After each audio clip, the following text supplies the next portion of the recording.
I am Mara, the true heiress of the Tran family. Just after being welcomed home, I received a gift, a hairless cat, along with sweet words of comfort from my brother. But no one suspected that inside that cat was the soul of the fake princess, the one who had once usurped my identity. They wanted to use dark magic to swap our souls, to imprison me forever in an animal's body. Unfortunately for them, I'm not easily manipulated. I have Yin-Yang eyes and was raised since childhood to deal with evil spirits. The game has begun. And the rules are mine to decide. You're listening to a story on the Romantic Twist Reviews channel. Don't forget to hit follow to enjoy fascinating stories updated daily. Seeing me take it, the hairless cat shot me a contemptuous glare and leaned back against the sofa. You idiot. In another 49 days, I'll have successfully swapped our souls. Then I'll sell you to a breeding center, and you'll get mounted day after day. Dad and brother already said, I'm the little princess of this house, you're nothing but a shell. I'll let you look pretty for a couple more days. Oh. Good idea. I just wonder how much this hairless cat would sell for. It must be quite expensive, right? I did a quick search online. A breeding type goes for about 15,000 yuan. Enough money to get senior brother a new phone. I glanced at Tiffany and sat down beside her. She immediately jumped up, baring her teeth and growling at me. Get lost. You filthy country bumpkin, stay away from me. You reek of poverty, don't infect me. I raised an eyebrow and casually slapped her across the face. Derek rushed over. Mara. Why did you hit it? He immediately ran to hug the cat, yelling at me. I said timidly, where I'm from, if an animal isn't disciplined, you have to be a bit firm with it, or it won't obey. Brother, are you blaming me? Derek's expression turned a little ugly, but he still said gently, no, I didn't mean that. It's just that you two only met today and aren't used to each other yet. It'll be fine once you get acquainted. He petted the cat's head, saying softly, good girl, I'll give you something delicious later. Brother is the best. Tiffany tilted her head, rubbing against his palm. I just found it disgusting. Its big eyes were full of provocation when it looked at me. I sneered inwardly, a hairless beast, what other tricks could it pull? Derek took Tiffany to her private room, decorated like a princess's chamber, all pink, with a fur carpet. Mara, from today on, you'll sleep with it. Our family also has a veterinary hospital. You can get familiar with it first, then you can also be in charge of this area. I know, brother, just leave it to me. I proactively picked up Tiffany, narrowing my eyes and saying with a smile, we have to get along, okay? Otherwise, I don't have a good temper. Hearing this, Tiffany opened her mouth to bite me, but the next second, I grabbed her by the scruff of her neck, completely immobilizing her. Smack, smack, 2 slaps, and Tiffany was dazed from my hits. I told you, if you don't listen, you'll get hit. Derek's face turned pale. Just as he was about to intervene, he heard me say, brother, it's my pet, so I'll manage it myself. Don't worry, after a few beatings, it won't dare to bite people anymore. It's an animal, so of course, you have to break its spirit. Derek was helpless and could only resign himself to closing the door. I threw Tiffany to the ground and took out my phone to tell Master I was safe. Tiffany squatted angrily in the corner, looking at me. You bitch, just you wait. Wait until that necklace is imbued with your aura, then I'll successfully swap our souls. I touched the necklace on my neck. It contained a cold, dark energy. But I quickly suppressed it.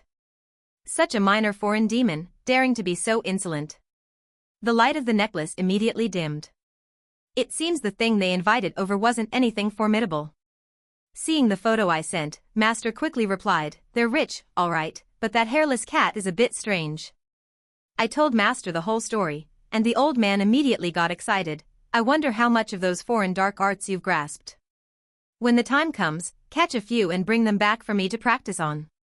I knew Master was interested, so I agreed immediately. Turning off the phone, I looked into Tiffany's eyes and curled my lips into a smile. Little kitty, want some yummy food? Tiffany bared her teeth and growled at me, but halfway through the growl, she suddenly remembered my slaps, immediately fell silent, and hid in the corner without making a sound.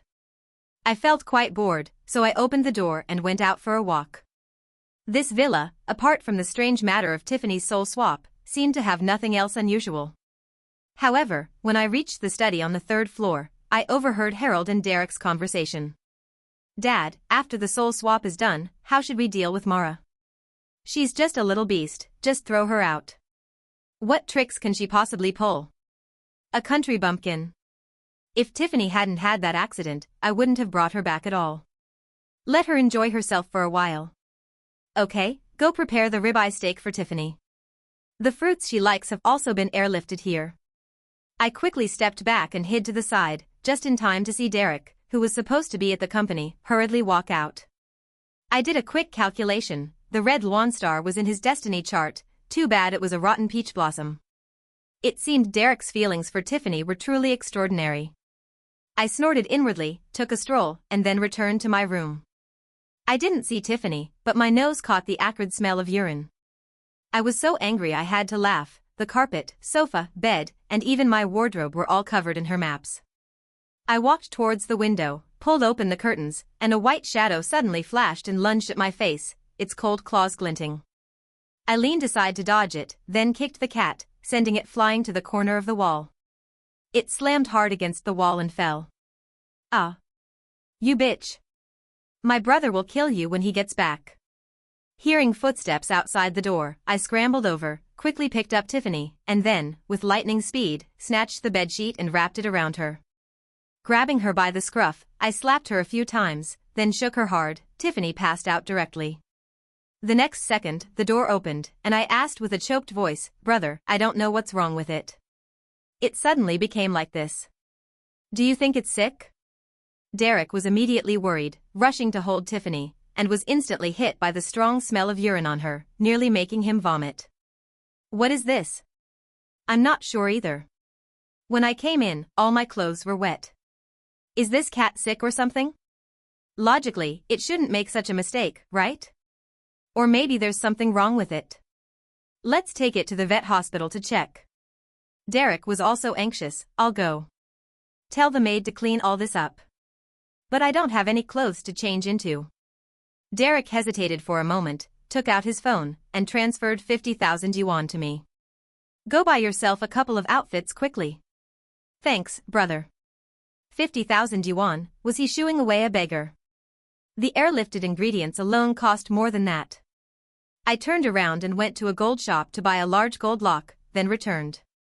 As soon as I got home, I saw a crate of ingredients on the table. Besides beef, there was also sea urchin.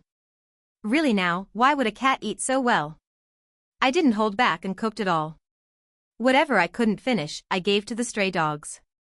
When Derek returned, he saw all the ingredients were gone, his face darkened. Mara, why did you waste all the ingredients I bought?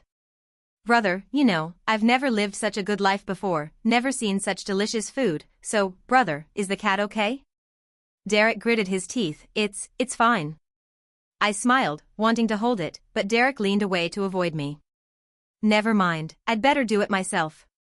The maid had finished cleaning the room, and I put the large gold lock around Tiffany's neck. This is a gold lock I specially bought as a meeting gift. I see other people's cats wearing these. Derek initially wanted to refuse, but when Tiffany saw the gold lock, her eyes immediately lit up, and she sat obediently to the side, admiring it. Look, brother, it loves it. Derek's expression softened. All right, I'm going to the company for a bit. You be good at home. I nodded repeatedly, looking at my phone. Just now, senior brother had helped me with a little trick. Harold and his son probably wouldn't have time to bother with me. I prepared some beef scraps for Tiffany, and Tiffany immediately turned hostile. How dare you give me leftovers, you bitch. I'll tell Dad and brother to kill you. I smiled at it. Be good, or else you'll get a slap. Tiffany bared her teeth and growled at me. I raised my hand, scaring it into immediately retracting its neck. Hurry up and eat. If you don't, you'll suffer later. Don't expect Derek to come back. Tiffany glared at me, whimpering. I chuckled. Just then, I heard the sound of a car outside. The two of them had left. I immediately searched for the nearest breeding center, then turned to look at Tiffany. It was crouching, ready to attack, but suddenly met my wicked gaze, froze for a moment, and then retreated. Why is this bitch looking at me like that? What do you want? It turned its head in fear and tried to run, but I quickly grabbed it by the scruff of its neck. It wanted to resist, but I squeezed hard, and Tiffany fainted. I threw it into a bag and then took a taxi straight to the breeding center. I'll pay $5,000, keep it for 3 days. This cat is in heat, don't worry about the breed, any will do. Tiffany screamed, you dare, bitch. The owner said with a beaming smile, don't worry, I guarantee you'll be satisfied. He found several healthy males, even a Russian blue cat that weighed nearly 10 pounds. I was very satisfied. Tiffany, however, was terrified. You bitch, you dare. My dad will definitely kill you later. I squatted down and looked at it. Tiffany, enjoy yourself. It stared wide-eyed, looking at me in horror. How did you know? You did it on purpose. Come back. Come back. I ignored it and turned to leave. Enjoy it, I'll come pick you up in 3 days. Harold and his son were so busy with company matters that they were overwhelmed and had no time to pay attention to me. By the time they reacted, it was already the 3rd day. After dinner that evening, Harold finally realized something was wrong. Where's the cat? Why is it so quiet? Oh, it was in heat that day, so I took it to a breeding center and found some males for it. Hearing this, Harold immediately shot up. What did you say? Derek was anxious. Mara, are you crazy? Who allowed you to do that? I said nonchalantly, if a cat's in heat, it needs to mate, right? I asked the vet. They all said if a cat's in heat, you either spay it or find some males for breeding. So, I took it to the breeding center. Hearing this, Harold nearly fainted, while Derek pulled me, saying, address. I gave him the address, and the two of them rushed off. By the time I got there, the owner of the breeding center had already gotten into a fight with them. Where did these 2 lunatics come from, daring to steal my cat? Seeing me, the owner quickly waved, little girl, you came just in time. These 2 are crazy, they saw this cat and just rushed in to snatch it. It's a misunderstanding. They are my father and brother. They care a lot about this cat, so they came to see it. You should have said so earlier. This cat is having a great time, more than 10 males line up for it every day. Derek was furious. What did you say? More than 10. What do you take it for? What do I take it for? A creature in heat, what else? Bang. Derek was livid, and Harold fainted on the spot. I sneered silently, they couldn't handle this much already? It's still early. Derek compensated the breeding center owner for the damages and then took Tiffany home. After 3 days of intense combat, Tiffany was limp, but her expression seemed somewhat like she was enjoying it. In the car, I heard her voice, you bitch. Mara, when we get home, I'll definitely bite you to death. Those beasts hurt me so much. But it's strange, why did it feel so good? Hearing that, I couldn't help but laugh. Derek glared at me, you still find this funny? Brother, I think this cat's spirits have improved a lot. It seems to really like those male cats. Shut up, he snapped at me angrily. I feigned fear, brother, why are you being so fierce with me? You treat a cat better than me. Am I not even as good as it? He blurted out, how can you compare to? He stopped himself in time. I mean, why bother comparing yourself to a cat? This cat originally belonged to Tiffany. We just wanted to keep it in the house, looking at it is like seeing Tiffany. I know, remembering the deceased through old possessions. But an animal is still an animal. Don't let it into my room anymore, just looking at it brings bad luck. My blunt words made Derek's face darken. After all, Tiffany was the cuckoo in the nest, and I was the victim. Now they needed me, so they didn't dare say anything more. I had only been here for a week, there were still 42 days left before they could swap the souls, so they couldn't do anything to me at the moment. Brother, I'm out of money. Give me some pocket money. I heard Tiffany used to get $1,000,000 a month, half of that will be enough for me. Derek frowned. I continued, when I see this cat, I think of the cuckoo in the nest, and it puts me in a bad mood. Afraid I would abuse Tiffany, he had to grit his teeth and transfer the money to me. Seeing the notification that the money was in my account, I immediately transferred it all to Master. The old man was overjoyed. Only now did he see that a direct disciple like me was truly valuable. I smiled, not missing the sharp glint that flashed in Derek's eyes. I knew he was trying to figure out how to deal with me. Unfortunately, Tiffany knew the truth but couldn't speak human language, only able to fret anxiously. When she got home, she didn't eat or drink, just curled up and slept for a whole day. She only woke up the next day, and seeing me filled her with fear. Just you wait. That necklace has been soaked in corpse water, just wait for your death. Oh, she probably didn't know that the gold lock on her neck had also been soaked in blood. By the 49th day, her soul would be forever imprisoned, unable to escape. Harold and his son had moved Tiffany to the room next to mine, decorated very warmly. Tiffany jumped up and down, unable to speak human words, only meowing anxiously. Her attitude towards me grew worse and worse, she wouldn't even let me near her. I wasn't in a hurry either. Occasionally, I'd go to the father and son for some pocket money, all of which I transferred to Master. In total, I had made over 300,000 yuan. Things were also progressing very smoothly on senior brother's end. In short, after everything was over, all the Tran family's assets would be mine. Although Harold and his son were disgusting, they and I had one thing in common: when it came to revenge, we were absolutely ruthless. My phone indicated a new document. I glanced at it and smiled faintly. Derek came to see me. Mara, you've had a tough few days. I've sent you 20,000 yuan. Buy yourself a formal dress, I'm taking you to a party tonight. It was already the second week, Derek finally couldn't hold back any longer. I clapped my hands and happily agreed immediately. After buying a dress and changing, I was taken to the party venue, and only then did I understand his intention. During this time, the Tran family's company business had declined severely. They couldn't wait any longer, so they thought of me. Seeing Mr. Wallace, an obese man with a greasy face, I couldn't help but frown. Derek immediately pulled me in front of him. CEO Wallace, this is my sister, Mara. Mr. Wallace's small, beady eyes scanned me, filled with greed and lechery. But when he saw my face clearly, he immediately panicked. You are, I cleared my throat softly, and Mr. Wallace immediately understood, waving Derek away. Young Derek, you've worked hard. Miss Mara is indeed special. Let's go out and talk privately for a bit. Derek pushed me towards him, and I smiled and followed.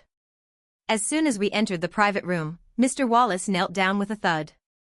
Great master, I had no intention of offending you. It was all that brat Derek trying to curry favor with me. The Tran family's company has been in trouble recently, I didn't expect you to be Miss Mara. Looking at his terrified appearance, I shook my head. You don't need to worry. My identity is inconvenient to disclose, but I can't tolerate this matter. Help me with something. I leaned close to his ear and whispered a few sentences. Mr. Wallace immediately understood. Yes, rest assured, I will definitely do it well. He snapped his fingers, called security to arrange everything, and then respectfully saw me out. Before leaving, he also gave me a card. Thank you, great master. How does my fortune look in the future? The next 3 years will be stable. Don't do bad deeds, remember to accumulate merit. I understand, accumulate merit and do good deeds for money and health. I will definitely follow the great master's words. After seeing me off, he wiped the cold sweat from his forehead, his heart full of fear. I chuckled. Derek definitely didn't know that a month ago, Mr. Wallace's family encountered a strange incident, and it was I who helped him resolve it, also ensuring his financial luck would be smooth. To Mr. Wallace, I was like a god of wealth, how would he dare to go against my wishes? But Derek wanted to offend me, it seemed there would be something good to watch. I got home around midnight. Tiffany wasn't asleep. Seeing me return, she sneered, You bitch, you're back? Did Mr. Wallace serve you well? I told my brother to let you also experience what it's like to be mounted by someone. How was it? Does Mr. Wallace have many tricks? I smiled and walked straight towards her, grabbing her by the neck. Tiffany, your brother is as stupid as you are. You still want to ruin my reputation?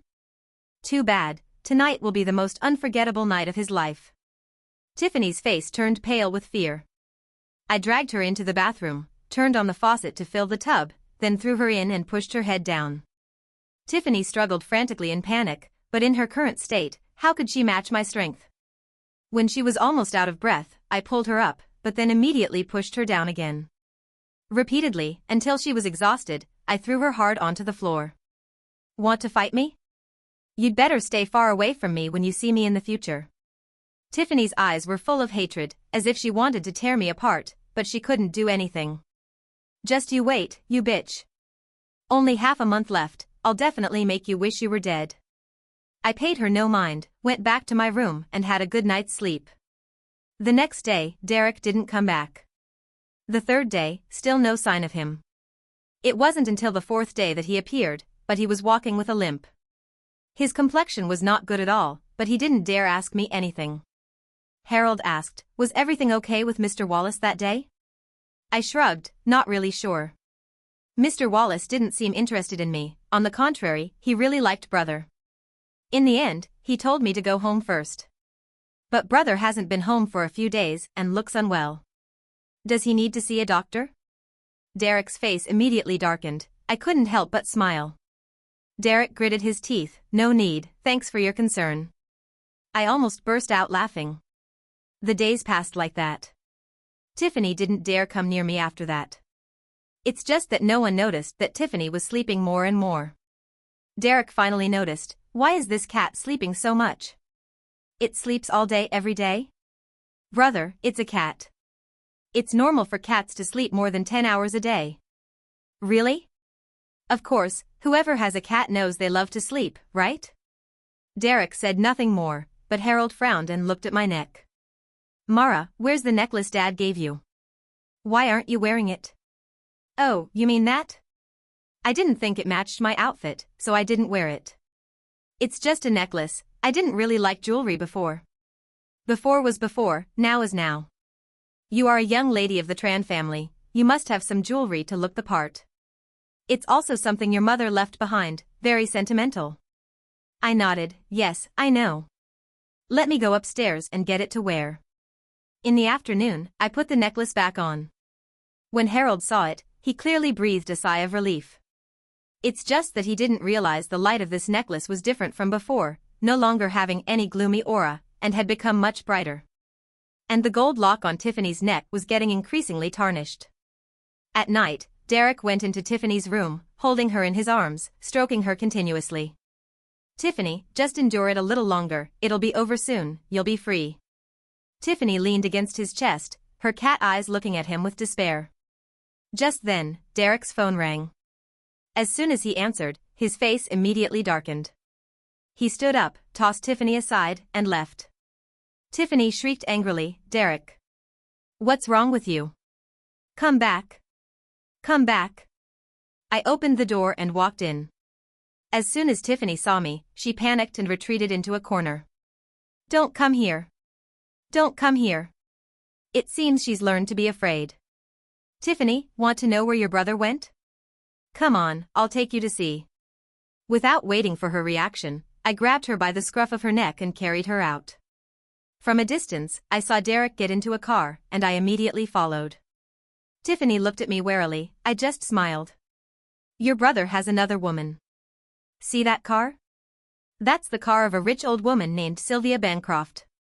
Seeing Derek arm in arm with an old woman nearly 50 years old, Sylvia Bancroft, enter a hotel with her own eyes, Tiffany immediately collapsed. Why? Why is it like this? Why? People always want to climb higher. If you can mate with several male cats, then Derek can also be with a rich old woman. Tiffany screamed, it's all your fault. You bitch. You ruined me. I sneered and pointed towards the intersection ahead. Tiffany, does this road look familiar to you? Her voice immediately choked, her eyes filled with fear as she looked out the window. This is where you died. Right here, where you ran over and killed a mother and child. Their souls still linger around this intersection to this day. A. Tiffany shrieked, jumped onto the car floor, her whole body trembling. I slammed on the accelerator, speeding straight towards the intersection, scaring her into fainting. When I got home, I threw her to the ground, she immediately vomited uncontrollably. So weak. For the entire following week, Tiffany completely ignored Derek. As soon as she saw him, she would go crazy, her fur standing on end, meowing and screeching. Derek's expression grew increasingly gloomy. On the 49th day, they finally stopped pretending. Early in the morning, they invited a group of people to the house to perform a ritual. When I went downstairs, I saw several people sitting in a circle in the living room, with Tiffany in the center. As soon as I came downstairs, Harold immediately ordered the bodyguards to force me into the middle of the formation. Looking at this clumsy formation, I couldn't help but frown, but I still cooperated, feigning fear. Dad, brother, what are you doing? Mara, during this time I brought you home, I haven't treated you badly, have I? I nodded, very well. Then Dad needs your help with something. Just do as Dad says, and we'll get through this difficulty. I raised an eyebrow, immediately agreed, and sat down in the center of the formation. Tiffany next to me sneered, "You bitch, today is your death day. I want to see how you dare to fight me after this." She was as arrogant as a peacock spreading its tail, while I also sat down in the middle of the formation, listening to the clumsy chanting around me and the pile of yellow paper talismans. I couldn't help but sneer inwardly. With this level of skill, they weren't even as good as the outer disciples of my master. I don't know where they invited such a bunch of fakes from. But the ritual tools and conduits had already been destroyed by me beforehand. I closed my eyes and listened to the group mumbling scriptures, Harold and Derek's expectant eyes full of anticipation. Listening to their chanting, I couldn't help but yawn widely and then closed my eyes. Unexpectedly, this chanting sound was like a lullaby. I didn't know when I had fallen asleep. It's just that the buzzing sound like a swarm of flies was really annoying. Suddenly, the sound stopped. Ha! A gust of foul wind rushed over. I flicked my finger lightly, and the talisman in my palm immediately heated up. Following that was a strong gust of wind, and the swirling dust made everyone close their eyes. The yellow talismans fluttered in the air, and the Taoist priest standing beside them mumbled incantations. How ridiculous, even reading the scriptures wrong. A few minutes later, the wind stopped. I opened my eyes slightly, pretending to be tired. Harold rushed in front of me, "Tiffany. Tiffany, how are you feeling?" "Dad." I blinked at him, "I feel so hungry." All right. Dad has prepared your favorite salmon sashimi and beefsteak. Quick, bring breakfast up here." Harold was overjoyed. I blinked, "What are you talking about, Dad?" "I'm Mara. Hasn't Tiffany been dead for a long time? Besides, I don't like salmon sashimi. Just bring some fried dough sticks and soy milk. Sleeping in so early, so tired. So noisy." I yawned, stretched, then stood up and pushed him aside. Harold's face turned livid. He looked around in astonishment, yelling at the Taoist priests, "What's going on? Why wasn't it successful? What the hell are you guys doing?" Derek panicked, "Quick, chant the scriptures." I glanced at Tiffany sleeping soundly beside me, completely unaware of what was happening. I sneered, took off the necklace from my neck, and threw it at their feet. "How dare you charlatans try to show off your meager skills before an expert?" Then I took out a talisman and flicked it lightly into the formation. A flame erupted in the middle of the formation, causing the Taoist priests to retreat in alarm. I said coldly, "Evil heretics, how dare you cause trouble? Dad, brother, you've been deceived. You must believe in science. How could there be such a thing as soul swapping? They're all tricking you." My words made Harold furious. "Impossible. The great master said it would definitely work. All of this cost me money." I shrugged, "It's obvious, they're a bunch of scammers." Harold's eyes turned vicious, "I don't care. Either way, you have to die." Harold's face revealed a fierce expression. He lunged at me with killing intent. At that moment, a loud explosion sounded from outside, the main door was kicked open, and the person who rushed in was none other than my senior brother. He led people in, and in just a few moves, he subdued the evil Taoist priests. Now only we remained in the entire room. No, to be precise, there was still a cat. I looked at Harold and smiled faintly, "Dad, you've really disappointed me." I grabbed Tiffany and threw her hard to the ground in front of everyone's horrified eyes. She tumbled and fell head over heels. When she opened her eyes and saw Harold, then looked down at her own body, she let out a piercing scream, "What's going on?" I waved my hand, and a talisman stuck to her body. Tiffany's voice echoed clearly in everyone's ears, "Why am I still a cat? Why?" "Of course, you can only be a cat. For the rest of your life, you will be sealed in this cat's body." I took the gold lock from her neck and held it up for everyone to see. "See this? a specialized soul-suppressing lock, to lock an evil soul into a body. From now on, you will experience the days of being a cat. Tiffany shrieked, the sound ringing in Harold's ears. He was stunned. Who are you? I smiled. Allow me to introduce myself. I am Mara, the 13th generation successor of the Azure Mystery Sect.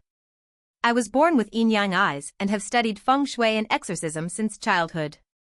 From the very first day I set foot in this house, I knew your entire plan. I've had fun playing with you all for over 49 days. Thanks, love you all so much. I made a heart shape with my fingers and smiled brightly. Harold's face contorted with anger.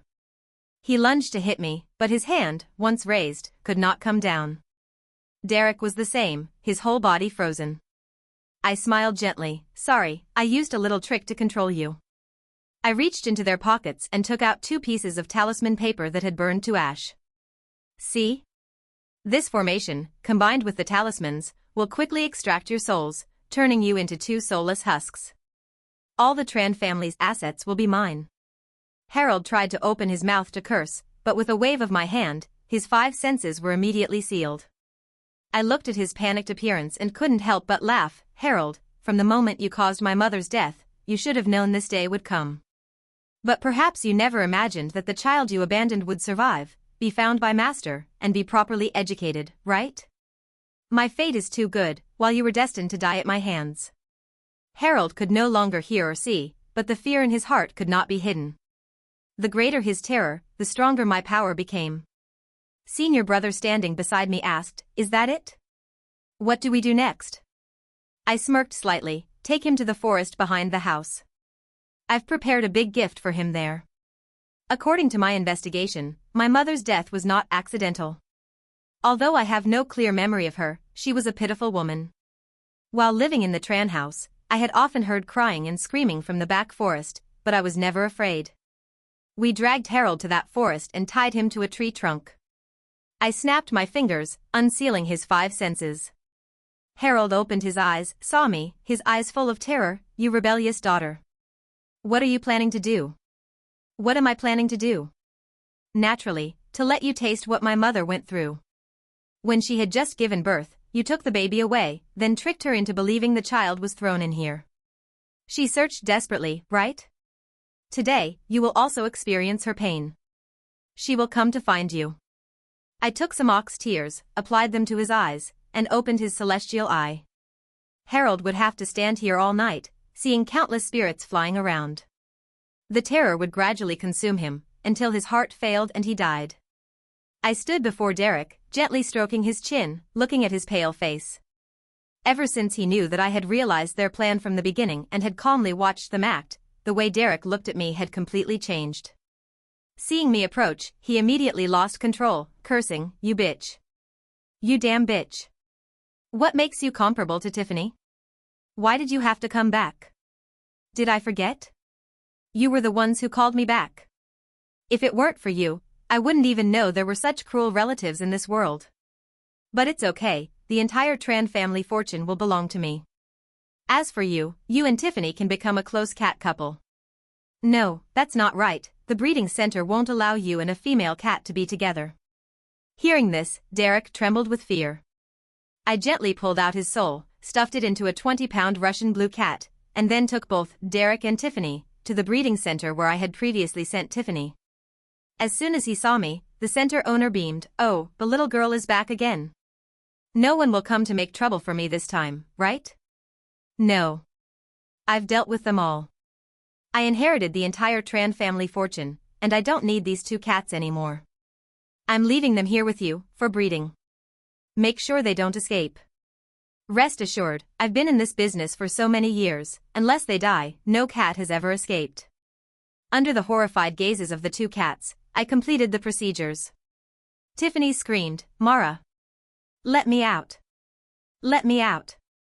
I know I was wrong. I know I was wrong. I don't want this anymore. We are sisters. You can't treat me like this." I smirked. "Sisters? Are you even worthy?"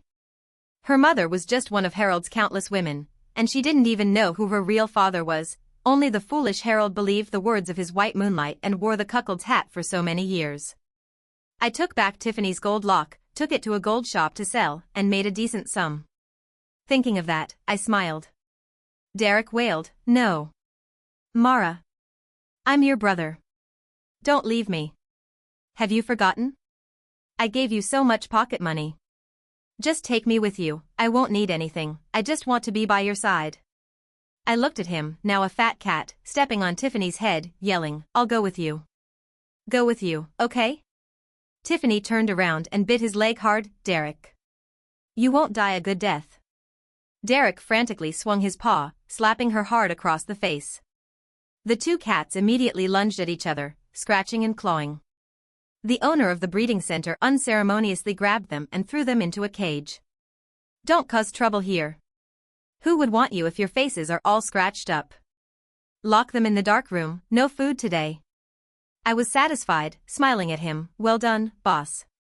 Little sister, take care." Behind me, Derek's helpless screams and the owner's scolding still echoed. In his eyes, this breeding center was just a place to make money from cat breeding. There was no need for kindness. The owner and I had added each other on WeChat. If anything came up, I would contact him immediately. Leaving the breeding center, I could still hear Derek's cries from behind, "Come back. Mara, come back." I know I was wrong, Mara. As for Derek's original body, I had collected the soul of a firefighter who had sacrificed himself and placed it there, giving him a new life. My senior brother had already gathered all the Tran family's assets under my name. I sent a portion back to Master for him to cast a golden body. The rest, I used to enjoy life, eat well, dress well, and become a little wealthy woman. There was nothing more wonderful than that. Oh, I forgot to mention, the Azure Mystery Sect not only has people like me, who specialize in solving major spiritual problems, but also business geniuses like my senior brother. When Master adopted us back then, he taught us according to each person's personality and talent. Some went into business, some into politics, and I, with my Yin-Yang eyes, was destined for this profession from birth. Master wanted to cast a golden body not because he lacked money, but because the old man was stingy. He spent most of his money helping poor students. But now it was completely enough. I returned to the Azure Mystery Sect, bringing a large gold necklace as a gift for Master. "Old man. I'm back." You're listening to a story on the Romantic Twist Reviews channel. Your likes, comments, and shares motivate us to bring you more great stories every day.